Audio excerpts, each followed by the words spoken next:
In the last several decades, there's been, bigger, faster, stronger food manufacturing systems. And a lot of times, especially quite specialized food production is done in an ultra centralized way. So many food producers or new innovations that have come on the market in the last few decades, they don't even have access to the type of manufacturing, either scale or technology within Canada. So lots of foods, even there's many examples of companies that are Canadian but manufacture their food elsewhere because the production capacity just doesn't exist here.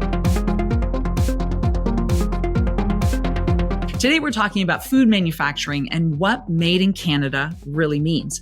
A couple of years ago, I read this Financial Post article that had this headline that said, "The Unsteady Future of Food Manufacturing in Canada." And what leaped out at me was the subheading that said, for a country so rich in raw materials, untapped processing potential means untapped value. And it went on to talk about how it would make our national food chain more vulnerable. Now, for many people, the idea of processing makes them think of processed foods. So like the stuff that's really bad for you, like making chicken nuggets, for example. But that's not what I'm talking about. In the agricultural sector, processed food is anything that adds value to the raw ingredient itself. So for example, taking crushed corn seeds and making that into oil, or canning any fruit or vegetable. The concern about what's been happening in Canada over the last number of years, maybe even decades, is that because of increased regulation or prices, or even just the geography of the Canadian landscape, more and more of what we produce is being exported to other countries where it's cheaper to be processed, and then we re-import after processing. The question is, what would it really take for Canada to be self-sufficient in the food space? And is there a future for grown and made in Canada at scale? To help us explore this, we've got Sheena Russell, founder and CEO of Made with Local, a Canadian snack brand rooted in sustainability, crafting wholesome, locally sourced snacks that support small-scale farmers and food producers. Let's get to it. Sheena, so excited to have you and have this time with you today. Thank you so much for joining. Oh, thanks so much for having me.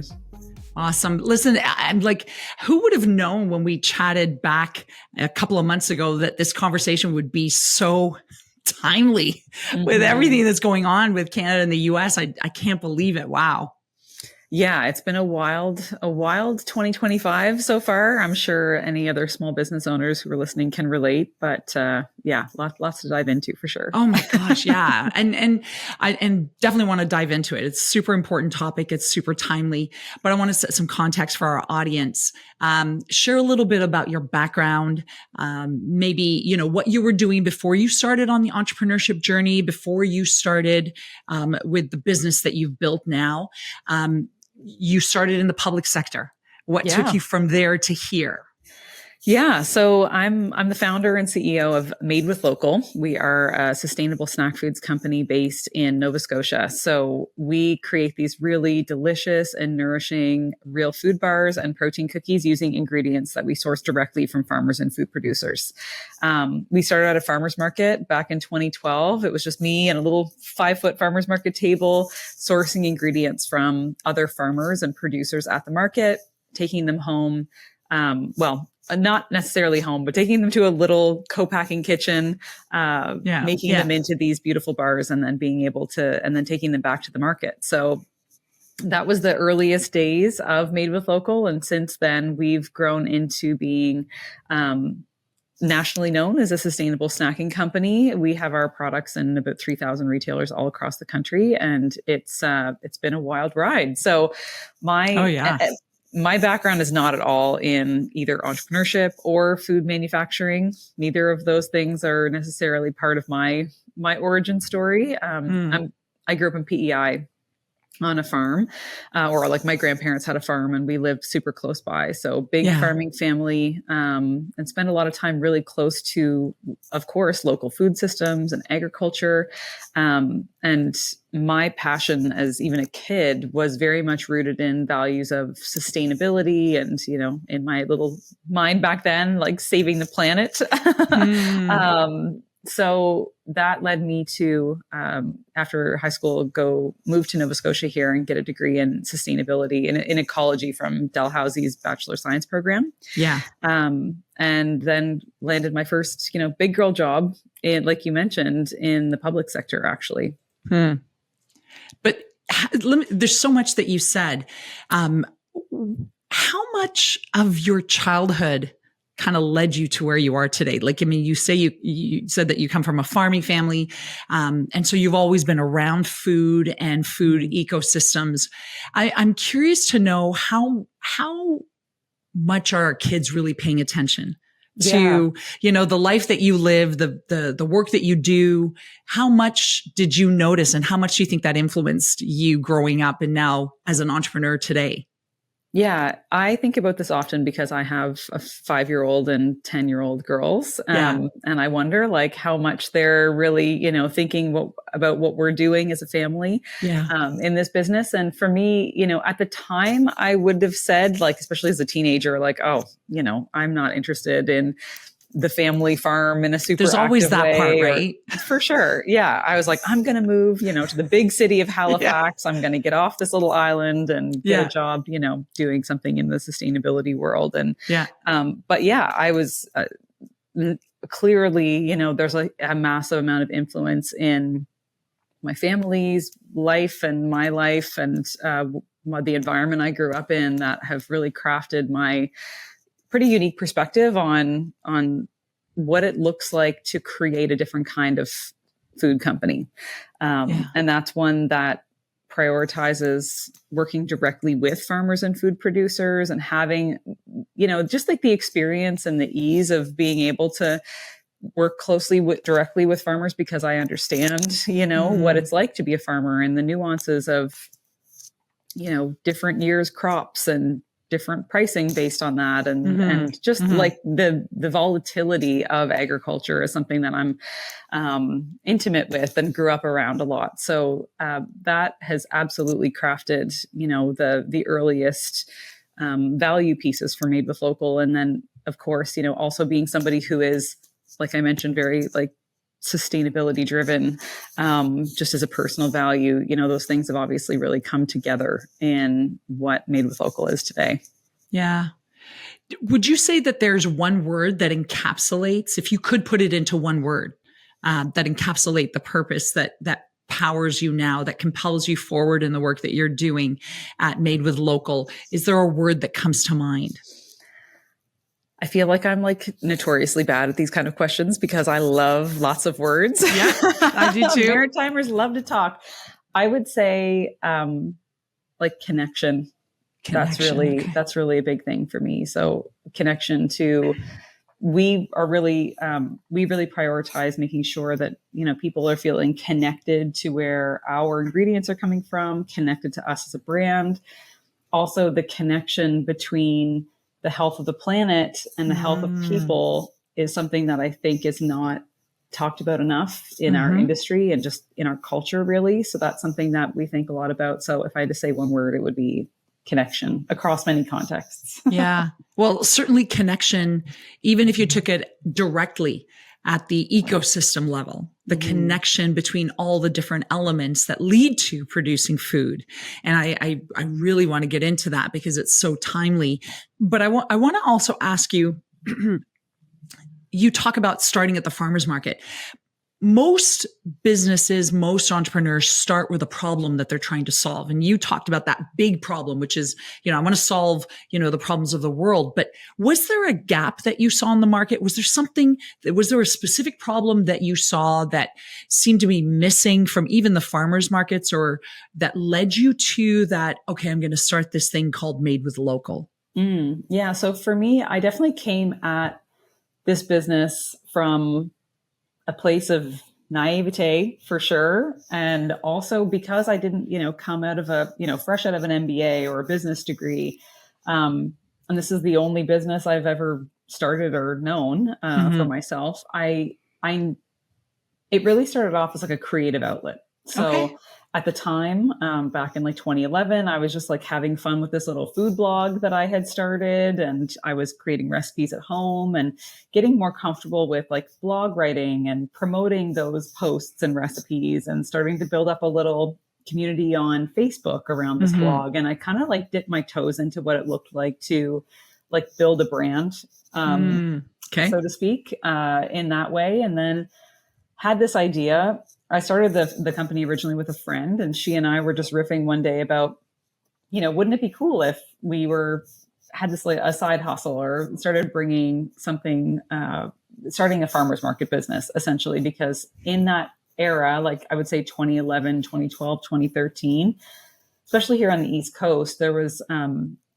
massive surge in interest, especially in the city, around connecting more with farmers and food producers at the local scale. So there was a big, beautiful farmers market called the Halifax Seaport Market that was just really getting ramped up, and is an absolutely beautiful part of the city and continues to be. So we were kind of, excited to participate in that. And it didn't start as being like, oh, we have to, like, it's starting with a focus on local, but in the earliest, like pre-seed stages of the idea, I was like, I know that we need to have something, right? It's like not good enough to just make another product that's going to not really be discernible from anything else on the market, just for the sake of doing it for fun. Like we have to have a thing. And I didn't realize it, but at the time I was trying to figure out what our value proposition was going to be. Right. Yeah. I didn't have the language for that then. Yep. I didn't know, Yep. but I'm Exactly. like, we have to have a thing, We have to have a reason for being. Yeah. Exactly. And so that's when, again, my childhood, my background and my family and my passion for, local and sustainable food systems was like, what if we kind of put ourselves almost in this very like creative constraint where we challenged ourselves to create these beautiful and delicious recipes using only ingredients that we can source locally. And that was sort of like a container to play within in the early inception days. And so that's really how it started. And, a few months of goofing around in the kitchen and coming up with some recipes. And we launched in May of 2012 at like a event that the city had been putting on at that point called Open City Halifax. And we popped up a little table on the sidewalk and sold 100 bars. And that was the beginning. That's awesome. I love that you reference this idea of creative constraint. A lot of people in business are bedazzled by just the volume of resources, and that more is the doorway to success. Sometimes you actually need to. Some of the greatest innovations come from this place of constraint. What if we didn't have? What if we started with just? What if we, focused on just this area? And I think some of the brightest ideas come from that place. As an example of the business that you've built, what if we just created everything made with local? Like that's such a simple idea, and yet hard to do.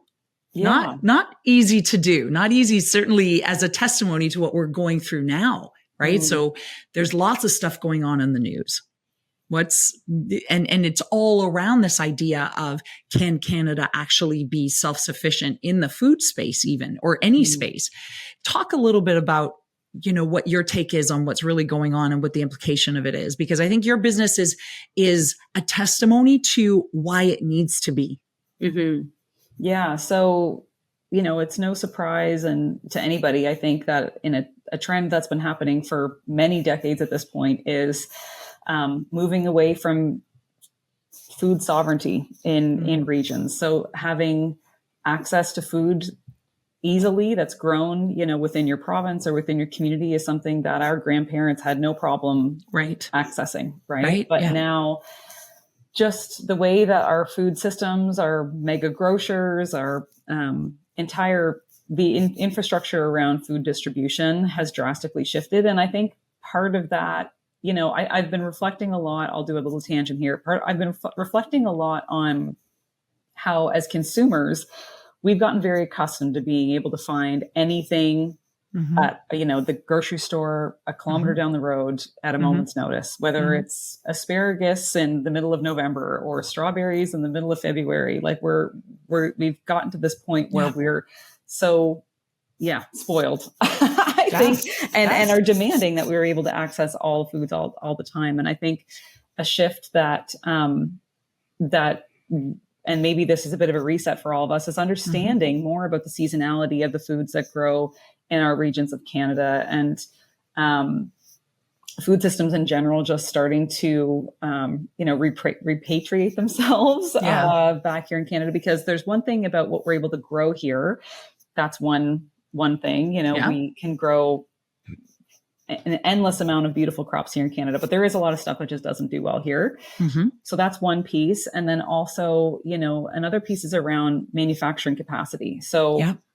again, in the last several decades, there's been, bigger, faster, stronger food manufacturing systems. And a lot of times, especially quite specialized food production, is done in an ultra centralized way. So, many food producers or new innovations that have come on the market in the last few decades, they don't even have access to the type of manufacturing, either scale or technology within Canada. So lots Mm-hmm. of foods, even there's many examples of companies that are Canadian but manufacture their food Yep. elsewhere because the production capacity just doesn't exist here. So I am currently sitting in our manufacturing facility in Windsor, Nova Scotia.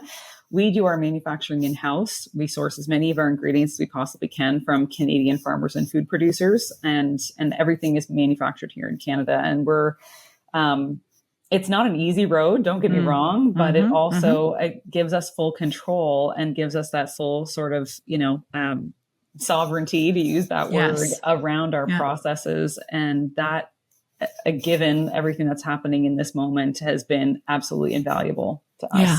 Yeah. Yeah. It's interesting. It's a little bit sad. I mean, this has been going on for a number. I mean, you described it as a number of decades, but this idea of there's been flags raised about the shrinking Canadian food manufacturing facilities kind of sector, if you will, and so there have been a lot that have shut down. And it's been due to things like increased regulation, maybe labor, like there's just the cost of doing business in Canada. So when you get a call from, south of the border in a state that's really promoting that, and they are, you get this, an offer you can't refuse to move your entire plant down there, it affects everybody. And you guys have now made this leap. Okay. Before I ask that, are there other reasons why we've had such a shrinking, that it actually has been declining, Canadian manufacturing, from you being on the inside of it? Are there any other reasons that you would cite that, lead us to this place where it's really difficult to actually process what we grow here in Canada? Yeah. I mean, Canada is also a big country, right? Yeah. Geographically, we're massive. And I'll give you an Yeah. example of, a lot of it comes down to scale. So we are, an example here out east is, of course we grow oats in Eastern Canada. Oats are grown in Eastern Canada. Oats are grown in the Maritimes. Right. But at scale, and to process oats in the way that we need the oats process, which is like with a heat treatment to like stabilize them and give them a nice long shelf life without having to add anything. The main processing facilities that exist for oats are all the way in, Manitoba, Saskatchewan, Alberta. Yeah. So even though we have the crops out here to grow them, there's a transportation component to it that I think tends to also like slow down innovation and investments, where geographically Canada is just a massive country. And that's something that, really, if there was an oats processing facility in Maine, for example, that's a lot closer to us here. Distance, and that's not something that we're working with. But I think, a better example is more in like central Canada, where you have Ontario and lots of industry, as well as in that northeastern US region. Like geographically, lots of times for millions and millions of Canadians and Canadian businesses, it's actually geographically closer. And in some ways, that's a less expensive way too to process your food than, if you're based out east, to go all the way to BC or what have you. Those are all obviously hypotheticals, but that's likely a component as well. Of course, there's, government investments. Like that's really something that we've been very fortunate to receive really great support from like Farm Credit Canada, BDC, some other really CBDCs, another organization in here that's really supported us in our domestic manufacturing journey. But at a bigger level, we're a small fish in a very big pond. At a higher level, I think it often comes down to centralization and dollars and cents with those big food megacorps, and they don't care about anything but making every penny they can. Yeah. So from a business model perspective, I mean, you guys have moved recently, like this is a big shift, this transition to being totally in-house manufacturing. How do we get there? Like, what would it really take for Canada to be self-sufficient in the food space? Like, is there really a future for grown and made in Canada at scale? Like, what would it take for more businesses to start that in-house manufacturing, in-house processing in Canada? Yeah, I know the journey that we've taken is not for everybody, right. And we know that there are co-packers in Canada for products that we make that do a great job. And for many business owners, that might be the best route for them. And that's, of course, it depends on, the capital that founder has access to and their growth plans. And there's a lot of factors that come into place around deciding whether you want to take on self-manufacturing or not. So it is not a black or white kind of decision, but I really think that there absolutely is a future for Canada where we have a much closer connection to food that is grown and processed here. Southern Ontario specifically has an incredible technology and infrastructure around like greenhouses. So vegetables grown in greenhouses, cucumbers, peppers, et cetera. Like they're exporting a ton of that to the US, right? There's a massive amount of warm weather crops that are actually grown in Southern Ontario that are being exported into the US instead of maybe fully saturating the Canadian market with that product. And again, that's a really high level observation on what we're doing. And I don't pretend to know the nuances of those business relationships, but we have the capacity here in Canada to grow and produce way more of our own food. And I think this moment is really, a lot of people are waking up to this moment. Yeah. Now, in your entrepreneurship journey, from the farmer table to the in-house manufacturing, in between there, the ups and downs, everything from hiring to having people believe in your vision to getting on retailers' shelves. Talk a little bit about sort of the journey of actually coming out from behind that farmer's table and becoming the face of the brand and selling the vision to get it into retail. How share some of that experience. Yeah. So one of my favorite things about Made with Local is that it's not just about me at all. I love that this commitment to sharing the stories of farmers and food producers has been so integral to our brand since the very beginning. And we have spent a lot of time over the last almost 13 years talking about those who are part of this farmer ecosystem that we source from. And that's been honestly like one of the biggest joys for me in building this brand is just championing folks, farmers, families, people who are just like my family farm that I grew up on who, would never, ever have their flowers given to them in a public forum like the internet, but having the opportunity to celebrate them with our customer community and on social media is something that's been really, really fun. And we're always trying to do more of that. So in many ways, they're along on this journey with me.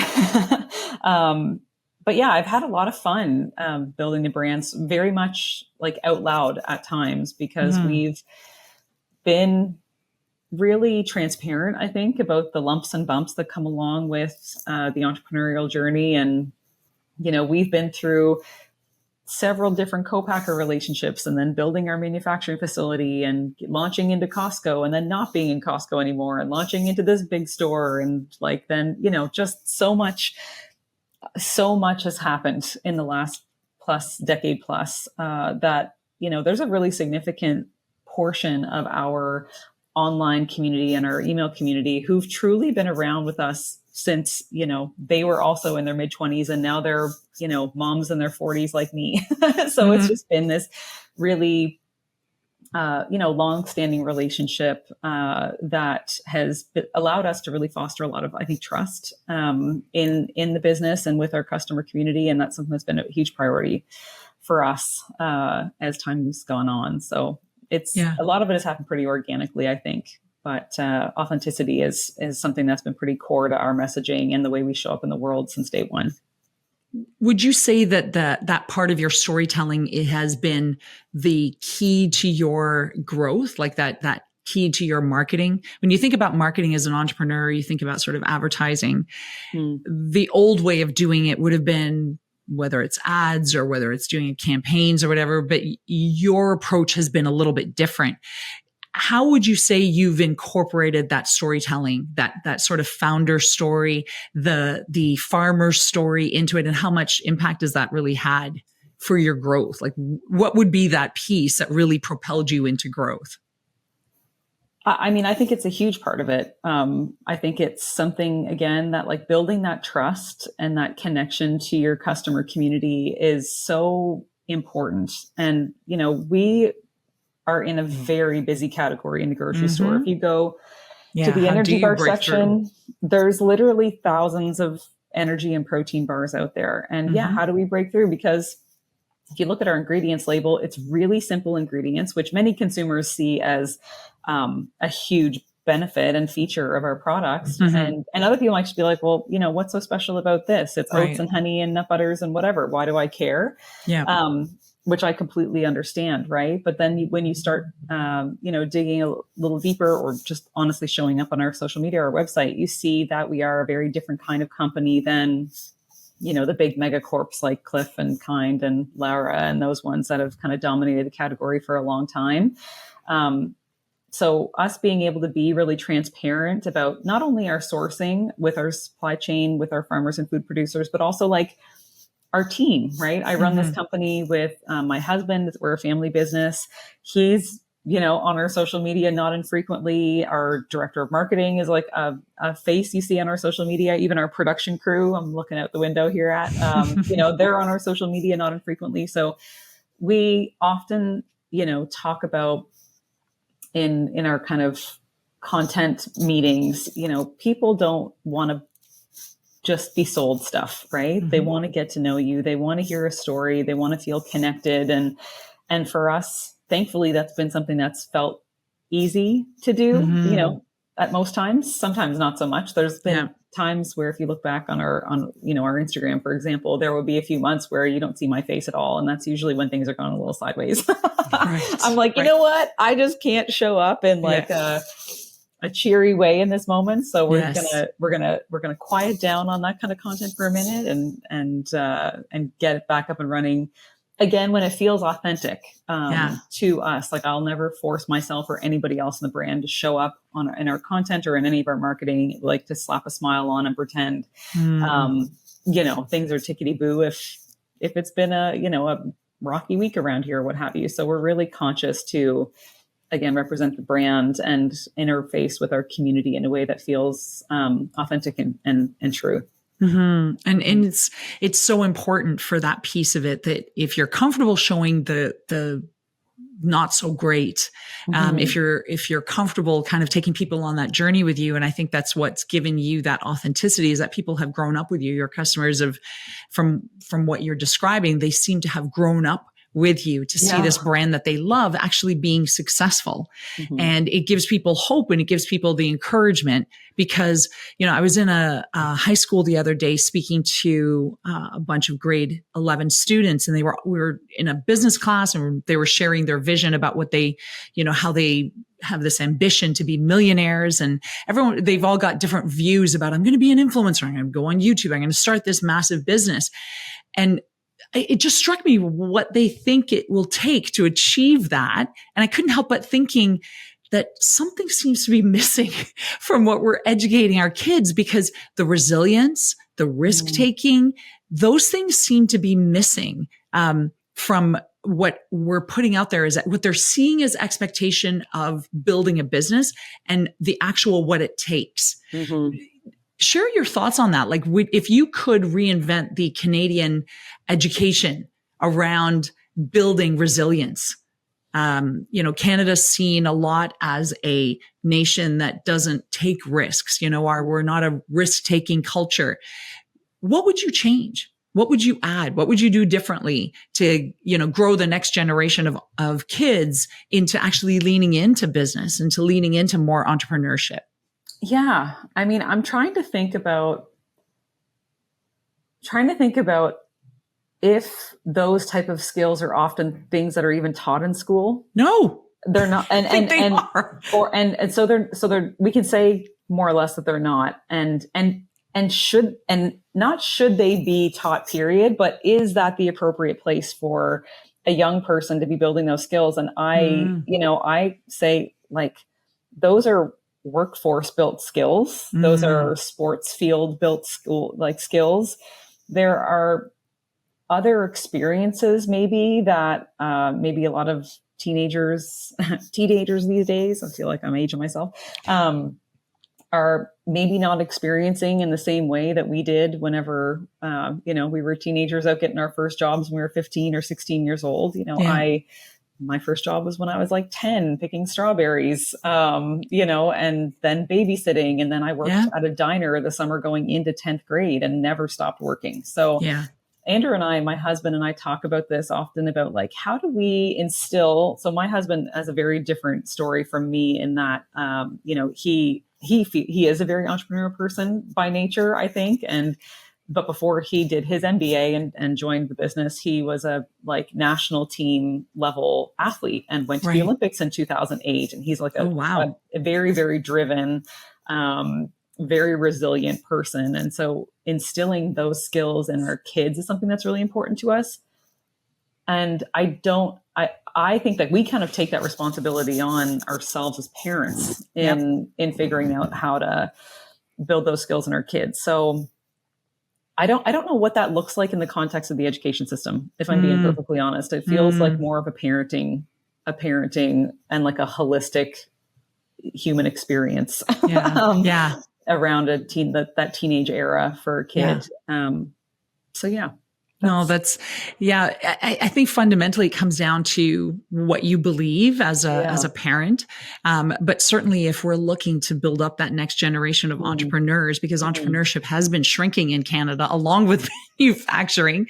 How do we do that is a big question I think about a lot. The thesis for this show is, one of the things that I think about a lot is this idea of proving that businesses can do real good in the world and be successful and profitable. I would love to hear your take on this, because I personally believe that business can do that. The question is, how do they do that? I'd love to hear your take on it. Yeah. I mean, our journey on this path has been one that has been full of lumps and bumps. There's been many times in this journey where we weren't on that profitability line, right? We were, building,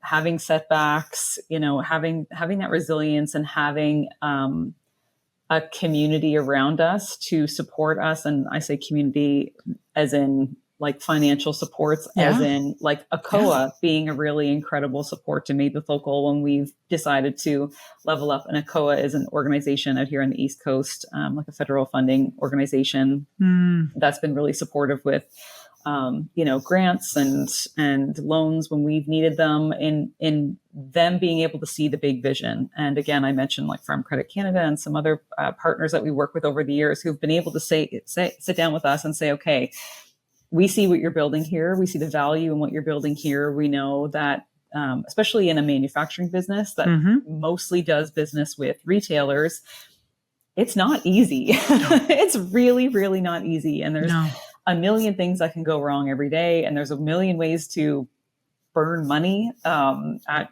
so many different junctures. So you just need to be so diligent and have a lot of reps under your belt. We are in a place where we've been able to really beautifully thread the needle between, and not between, but amongst purpose and profit, right? We, despite having started at a little farmers market table with very little experience and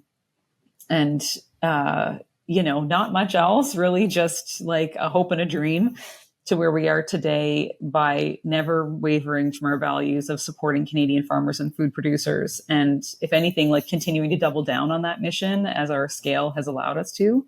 And yeah, we're in a place now, again, over a decade later, where we can say we've gotten there, but it hasn't always been pretty. Yeah. And it's not the typical trajectory for what most investors would consider for a successful business. That slower growth, that, deliberate, intentional, we're going to do things, that are sustainable. And I think a lot of investors in the past, I think more and more are coming around to this idea of purpose-driven businesses being sustainable businesses. Yes, they will be profitable, but they will take maybe a little bit more time, but they're going to get there in a way that considers community's impact, employee impact, the founder's impact, just even the mental health of the founder. Yeah. Because if you don't have those components, maybe you'll make a ton of money, but you're going to drive a lot of people to the brink to get there. And is that success?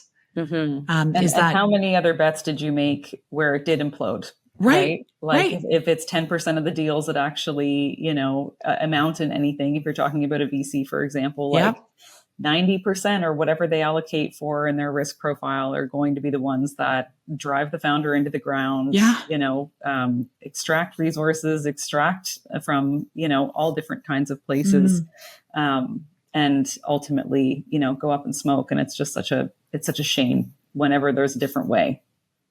There's, I had a conversation with the founder of Cheekbone Beauty and Jen Harper. Yeah. And the whole philosophy around their brand and their business is, the grandfather's teaching. And so this idea of, having consideration for everything that you do in a much more holistic way. And part of that is it sustainable to the people that are building this?